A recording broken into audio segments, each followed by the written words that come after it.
Olá, amigos do Tartarugas Café, eu sou o Guilherme e hoje eu quero falar um pouco sobre as finais, né, do final de semana que eu vi, tá? Primeiro eu vou falar uma coisa, eu vou falar sobre. Eu vou só falar aqui umas finais sobre o que eu não quero falar, mas. E depois eu vou falar sobre as finais que realmente importam mais. Primeiro, teve a final da Champions, né? Barcelona e Lyon. O Barcelona venceu por 2-0, tá? Também nós tivemos a final da Champions Asiática. Essa final que eu acabei de falar, a Champions feminina, tá? Tivemos a Champions Asiática masculina dessa vez, que o Al-Ain tinha perdido a ida por 2-1 e na volta simplesmente meteu 5-1. E bom, as finais que eu queria falar aqui são as finais das Copas Nacionais, né? Apesar de terem duas Copas Continentais, mas essas Copas Nacionais deram o que falar, tá? Primeiro, a DFB Pokal acabou. O Bayer Leverkusen é campeão da DFB Pokal, né? Tem pouco para falar, tá? Na verdade, o Kaiserslautern começou jogando um pouco bem. Aí o Bayer Leverkusen foi lá, começou a ir para sua trocação de ataque e fez o seu gol. Só que houve uma expulsão, né? Teve uma expulsão no meio do primeiro tempo. O Kaiserslautern até tentou ensaiar uma coisa, mas o jogo ficou muito pegado no final do primeiro tempo. No início do segundo tempo, o Kaiserslautern, time da segunda divisão da Alemanha, inclusive, ele, ele deu um susto, né, no Bayer Leverkusen. Ele começou jogando bem, começou finalizando, obrigando o goleiro Radek a trabalhar bastante, tá? Entretanto, o próprio time do Xabi Alonso foi lá, se ajeitou certinho e conseguiu dominar o resto da partida. O Kaiserslautern não conseguiu fazer mais nada. Entretanto, não houve gol, né? Não houve gol, sequer um gol, mas o Bayer Leverkusen foi lá e ganhou. Agora, as outras duas, né? As outras duas que eu quero falar. Eu quero introduzir esse assunto das outras duas finais, final da Taça de Portugal e final da FA Cup, dizendo uma coisa. Para mim, os momentos mais especiais do futebol são as finais de campeonato, onde há o regulamento em mata-mata, tá? São finais que eu coleciono, eu gosto de colecionar. E os clássicos, tá? Não tem nada para mim mais especial do que um clássico. E quando isso se junta, quando isso se mistura, tanto a primeira quanto a segunda que eu acabei de citar, sempre dá histórias incríveis, tá? Bem, nós temos em Portugal a final entre Porto e Sporting. Este que é o terceiro maior clássico de Portugal, só perdendo para o time do Sporting contra o Benfica. E este último contra o Porto, que é o primeiro, o maior clássico de Portugal, tá?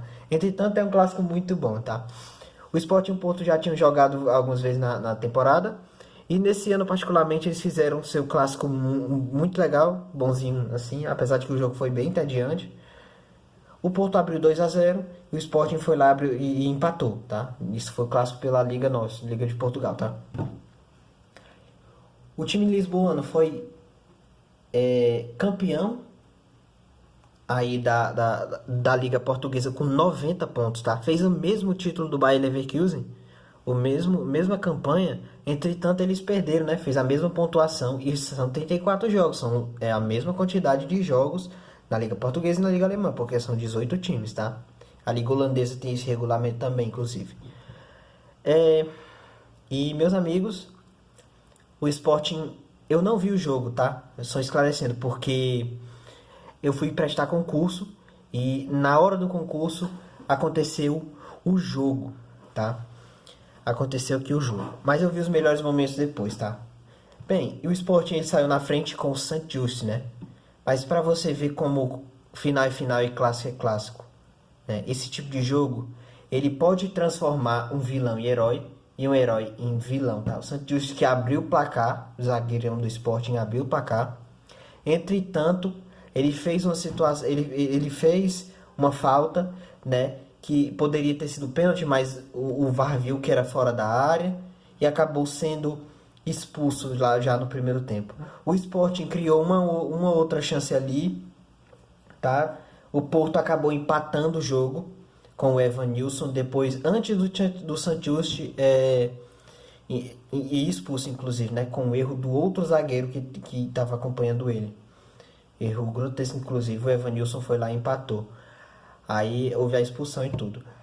Aí no segundo tempo, o jogo ficou mais ou menos, pareceu, mais ou menos pelos melhores momentos ficou pegado. Mas eles tiveram suas chances, né? O Porto tendo mais chances do que o Sport, né? Que o Sport estava com um a menos. E, meu amigo, o jogo foi para prorrogação.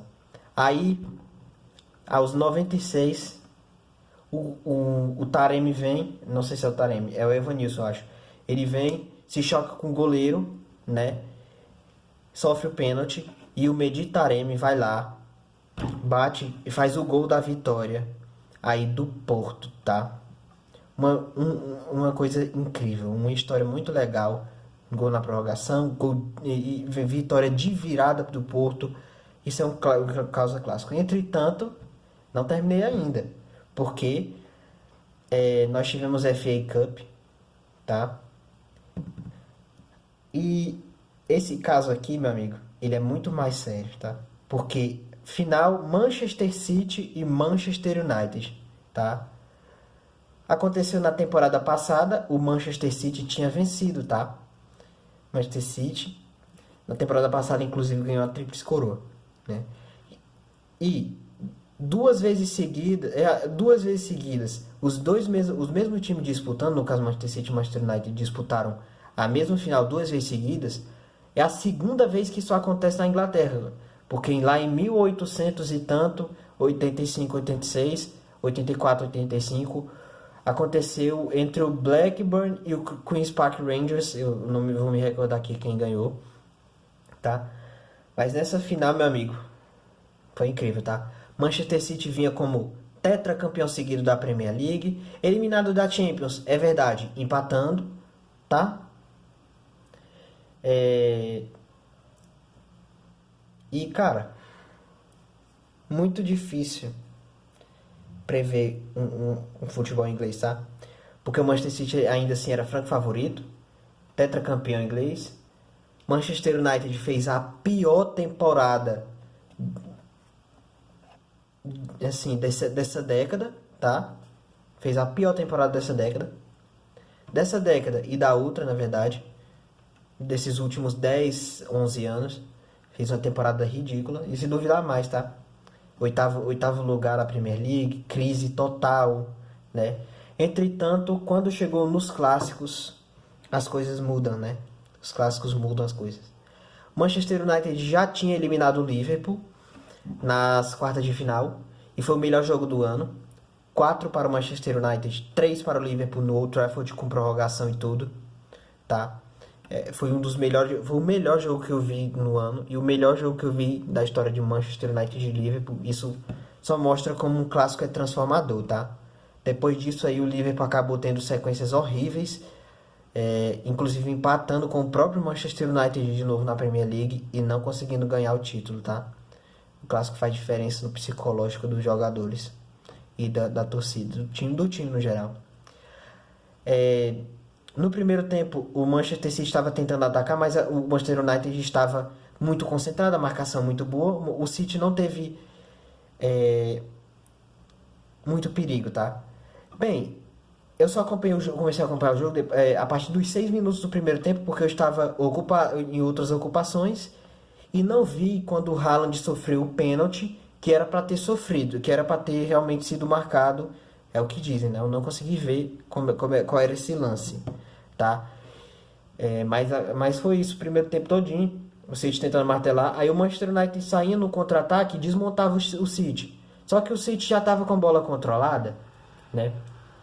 Perdeu e errou. O Rodri errou um passe no meio de campo. Lançamento pro alto. Quem vinha na bola era o Ortega. Entretanto, se o Ortega viesse, pegasse essa bola, né, metesse com a mão, ele já sairia fora da área com o salto que ele deu, tá? Marcaria falta. Aí vem o Gvardiol, chega primeiro, dá uma cabeçada que faz ser uma cobertura linda, uma cobertura no Ortega. E aí tá lá o Garnacho para marcar o primeiro gol do Manchester United, tá? O City tentou ir para cima, entretanto, meu amigo, surgiu o jogo, tá? Rashford deu um lançamento bonito pro Garnacho de novo na direita.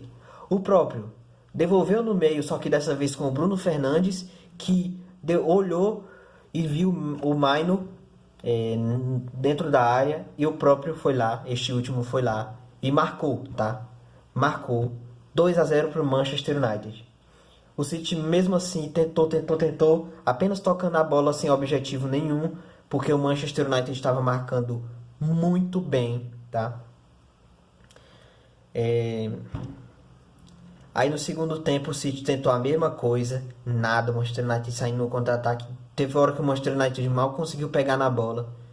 Aí entra o Jeremy Doku e ele muda a partida, tá? Ele muda a partida, porque ele causa um caos no campo. Aí o City vem pra cima, o Doku consegue criar alguns lances de perigo aí pro City. Inclusive ele puxa a bola pra dentro, manda o gol, ele faz o gol, tá? Entretanto, isso não foi suficiente porque o City não conseguiria mais vencer. E o Manchester United foi lá e venceu a FA Cup, tá? Segundo título que o Ten Hag traz, né? Logo em cima de um dos maiores rivais, o maior rival do Manchester United é o Liverpool, mas depois vem o City, tá? E pra mim, Manchester United e Manchester City é o terceiro grande clássico da Inglaterra, tá? Porque não dá para superar Arsenal e Tottenham em segundo colocado, apesar de uma grande disparidade do Arsenal, mas esses dois têm protagonizado confrontos incríveis. E claro que não dá para superar Liverpool e Manchester United, tá? Não dá. Mas esse Manchester City e Manchester United, por tudo que tem acontecido nessa década, nesse século, terceiro maior clássico, tá? Ten Hag traz o segundo título, mas o trabalho dele eu acho que está muito desgastado, né? Ele já teve várias polêmicas, né? Eu acho que ele não fica não, tá? Sinceramente. Eu acho que o Erik ten Hag não fica, principalmente por causa da temporada desastrosa na Premier League, né? E o Manchester United está aí na Europa League. Mesmo assim, o Ten Hag não vai ficar ganhando título e tudo, justamente por causa disso, que tem que reiniciar do zero. Quer saber o que você tem a dizer? Coloca aqui embaixo aí nos comentários, ó. E muito obrigado por ter assistido e adeus.